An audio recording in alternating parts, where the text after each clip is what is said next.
Alright, it will take your image and create a black and white image for you.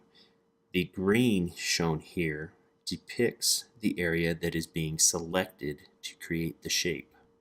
I use the slider on the right hand side to slide and choose how much of the selection that I want.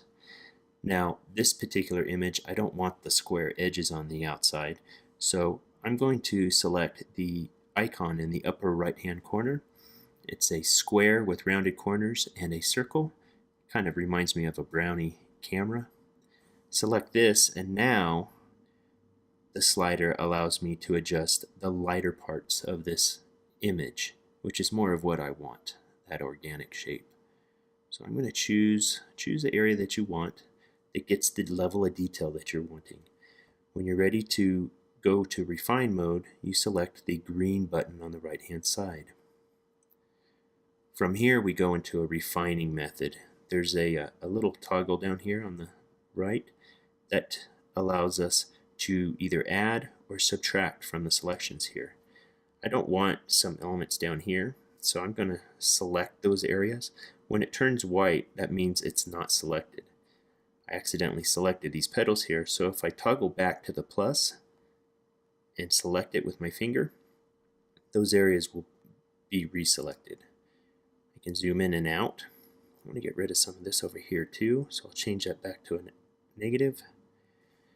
Now you may come into an instance like this where you select one shape and it's a large element here.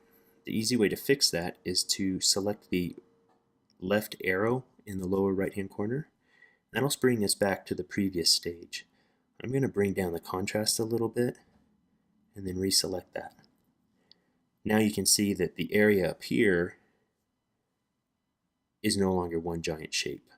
So I want to get rid of this exterior stuff, and I'm just rubbing my finger all across that area to get rid of it all. Then I'll toggle back to the plus and reselect the part of the flower that I want to keep.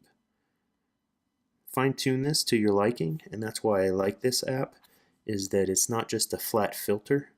It is the control that you have is pretty limitless as to what you want. If you happen to run into an image that is not contrasting enough, I have found that just going into your photos or even Adobe Lightroom to adjust the contrast is a great way to avoid some of those problems of not getting enough contrast. Once you have this selected enough the way that you would like, select the check mark button, and then this will begin to draw out the shapes for you. The light gray means it still needs to be defined, and the black indicates that it is defined and created for you.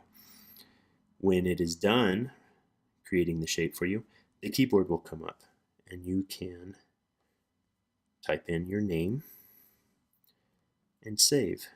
And as soon as you save that, that will go to the Adobe Creative Cloud library and bring you back to your library. And here you can see it here.